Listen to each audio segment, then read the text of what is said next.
Nós vivemos hoje num mundo, né, extremamente dinâmico e com questões que mudam a nossa sociedade, mudam a nossa compreensão do que é viver em comunidade, né? Então nós temos hoje temas sensíveis de saúde mental, de intolerância, de uma série de temas éticos até que nos absorve muito e às vezes deixa um vazio muito grande.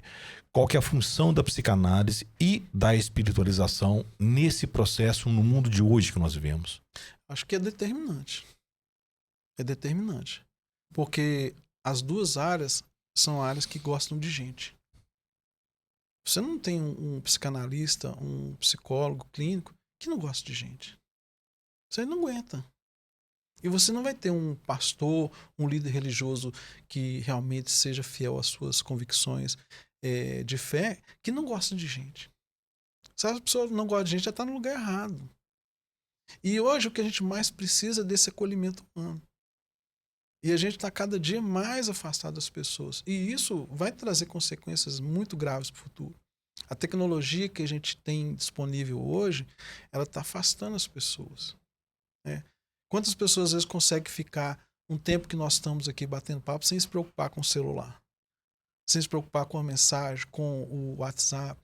E a gente tem uma geração nova aí que nós não sabemos que tipo de consequência de natureza intelectual e até mesmo desenvolvimento físico essas pessoas vão ter no futuro.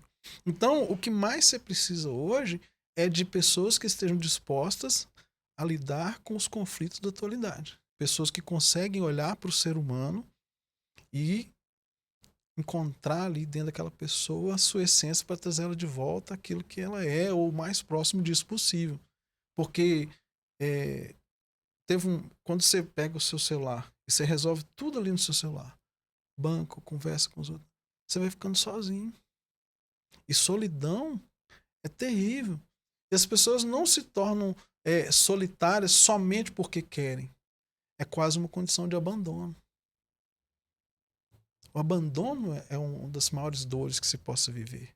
Então você está dando fazendo um resgate daquilo que nós perdemos, que pode ser a nossa cura, que é o diálogo, Claro. que é voltar a conversar, que é voltar a buscar no próximo as carências que nós temos no dia a dia e a compreensão dessas questões éticas que hoje são Sim. tão determinantes na nossa vida, né? Sim. Porque nós somos, né, seres sociáveis. Nós sabemos disso. E a gente acaba... O que me isola dos outros? Hoje você tem o cara que tem um certo poder aquisitivo, uma condição, ele coloca um carro blindado, os muros, grades altas, seguranças na porta, e ele se torna inacessível. Ele não tem um convívio social. As questões de segurança... Então as pessoas estão buscando cada vez mais se afastar umas das outras. E obviamente que isso traz consequências psicológicas, emocionais. Porque você vai estar ali na pandemia, o que aconteceu? Muitos casamentos se desfizeram. O casal saía para trabalhar de manhã, voltava à noite, encontrava. Passaram a ficar o dia inteiro dentro de casa. A pessoa começa a descobrir coisas que ela nem sabia que tinha.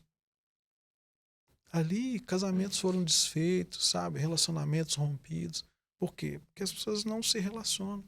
E isso vai vir para quê? Para a mão dos profissionais de saúde mental. Porque as neuroses vão desenvolver, as psicoses vão surgir, muitas questões de ordem mental e de saúde mental vão surgir, e elas é que produzem doenças que a gente chama de psicossomáticas. A raiva, a ira, a amargura, o rancor, todas essas coisas vai adoecendo. Não tem como isso não afetar. Então, eu sempre até postei lá no meu Instagram assim, se você não buscar uma terapia, vai chegar um momento em que alguém vai ter que aplicar em você uma terapia mesmo contra a sua escolha. O bate-papo é uma terapia. Demais. Mas é diferente de um tratamento. É diferente. Uma coisa é a gente sentar e bater um papo, é legal, é descontraído. Outra coisa é você ter uma escuta terapêutica, que é o que o profissional de terapia oferece. Uma dúvida, é dúvida mesmo, né? Nós estamos conversando aqui em 3 pessoas. Enquanto isso, a geração consulta, mais nova, tá? né? A A geração mais nova, os meninos, né? Eu tenho 2 filhos adolescentes. Eles conversam no WhatsApp com 10, 15, 20 ao mesmo tempo. Seja em grupo, ou seja individualmente. Quer dizer, eles têm uma flexibilização de conversas muito maior do que a minha geração teve. Isso não é saudável? Mesmo que um instrumento ele possa sugerir esse isolamento, eles não estariam mais em contato com outras pessoas do que nós estamos aqui nesse momento aqui? Então, vamos pensar numa questão entrar um pouquinho na parte da neuropsicologia, que é uma formação que eu tenho. Você tem um excesso de estímulo. Então, quando você tem um excesso de estímulo, você tem quantas coisas você consegue fazer bem feitas ao mesmo tempo? Poucas. Bem feitas são poucas. Talvez tem pessoas que vão conseguir uma. Então, quando você tem um excesso de estímulo, você vai estar prejudicando outras áreas. A principal delas é a atenção. Então, você tem lá, um garoto conversa com 5 pessoas ao mesmo tempo no WhatsApp. É num grupo? É individual? Como que isso acontece? As conversas, elas têm a mesma direção? O olhar no olho não tem mais, né? Talvez nem, vamos supor, eu estou num grupo aqui, igual nós estamos aqui, nós estamos conversando de um assunto só. Então nós estamos em 3 aqui conversando, mais o Enzo que está ali escutando a gente ali. O Enzo faz parte dessa pergunta dele, tá? Então, aqui a gente está o quê? A gente está tratando um assunto só.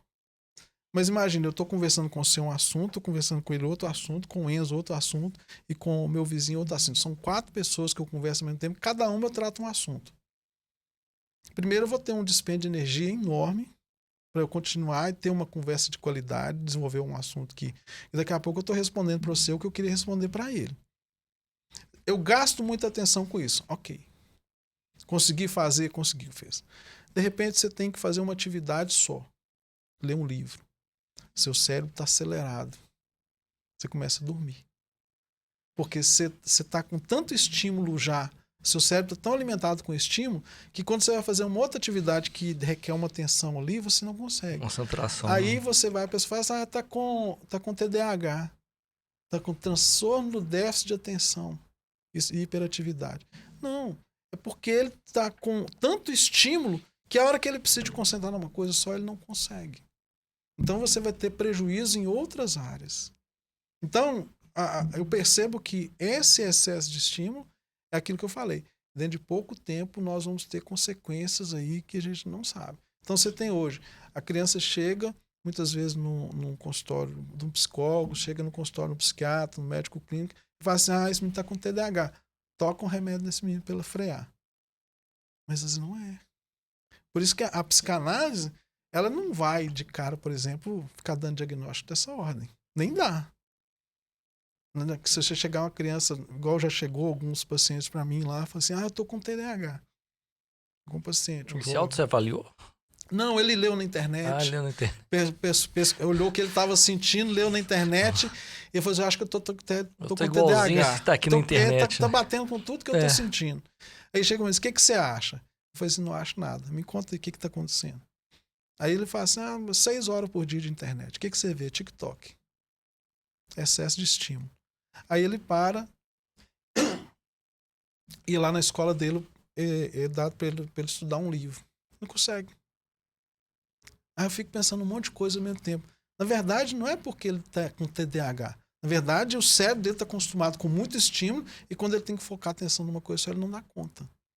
Então é como se ele tivesse que se reeducar naquilo que ele alimenta o cérebro dele, a sua mente o tempo todo, para que ele possa corrigir isso. Existe o TDAH? Óbvio, existe. Mas você vai ter o TDAH que realmente ele vem de um transtorno que a pessoa vivencia por causa de várias questões e tem aquele que é estimulado pelas atividades que a pessoa realiza. Então, algo que provocado, que com a reeducação dos hábitos ela consegue resolver aquilo. Mas ele consegue fazer isso sozinho ou precisa de uma ajuda? Às vezes precisa de ajuda. Ele percebe que tem esse problema, sabe o caminho, mas ele ainda precisa de ajuda? Precisa, porque a primeira questão é o seguinte, como que ele vai fazer isso? Se sozinho ele já tá nisso. Mas tem coisas que você entra nela, você não consegue sair sozinho. Você precisa de... Primeira coisa, a pessoa vai chegar e vai falar assim, olha, eu não tô conseguindo fazer mais. Né? O que eu vou fazer? Eu não tô conseguindo estudar. A dor que ela tá sentindo moveu ela a buscar alguma ajuda. Então, enquanto a dor, né, não é suficiente para a pessoa buscar ajuda, o próprio Freud vai falar isso, né, a pessoa não faz nada. Ela só busca uma ajuda quando a dor que ela tem de viver é maior do que a força dela de provocar mudança. Isso é uma fase de Freud. Então, a pessoa vai para a clínica quando ela percebe, olha, não estou dando conta de lidar com isso. Então nós vamos descobrir o que é. Então eu gosto demais da psicanálise, porque a psicanálise ela tem um viés investigativo. É muito gostoso. Né? Quando a pessoa traz, enfim.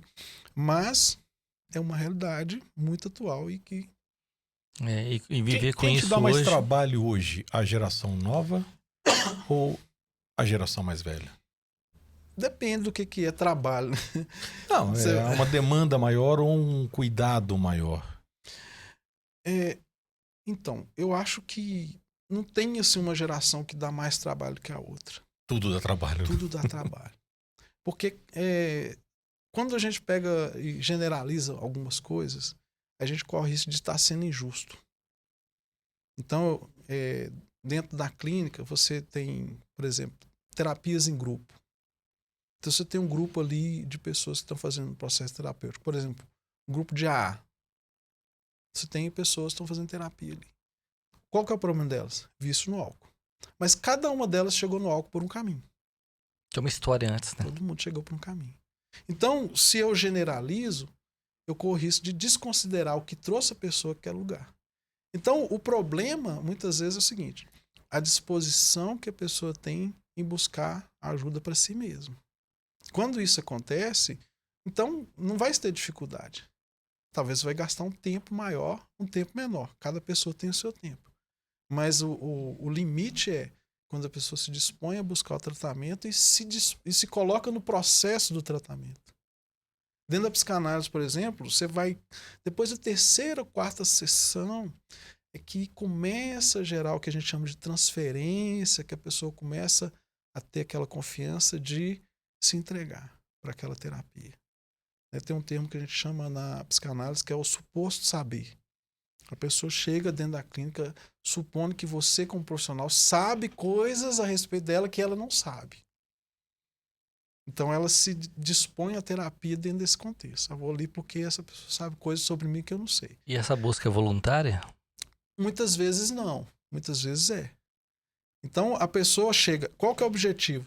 Ao longo da terapia, a gente desconstruir esse suposto saber do analista para que a pessoa encontre o próprio saber dela nela mesma. Né? O próprio saber nela mesma. Mas como é que você falou? Se essa busca pelo tratamento é voluntária, ou se a pessoa fala, você está com problema, você tem que procurar um profissional, ou ela entende que ela precisa procurar um profissional. Você vai ter de várias formas. Uhum. Tem pessoas que, por exemplo, homem. De modo geral, o homem ele tem muita resistência com o processo terapêutico. O homem se acha muito suficiente, não, eu dou conta, isso é bobagem e tal. Então a mulher coloca o cara para frente. Então a esposa vai falando, fala até que ele vai. Então ele chega lá, ele senta, minha esposa mandou eu vir aqui, mas eu acho que eu não preciso disso e tal, mas já que ela falou tanto na minha cabeça, eu tô aqui pra gente conversar. Então ele vai chegar assim, armado, fechado, ele vai entrar na internet, ele vai ver o que um psicanalista faz e tal, o que o psicólogo faz, ele vai chegar cheio de respostas. Tô doido, esse negócio de tô doido, a pessoa acha que você tá doido, e não é questão de loucura, é uma outra forma de tratamento, não é loucura, né? E também a questão do se abrir, de se sentir vulnerável. Porque quando você senta numa clínica de terapia para poder falar, você expõe vulnerabilidades. E nós, como homens, a gente é treinado para não demonstrar vulnerabilidade.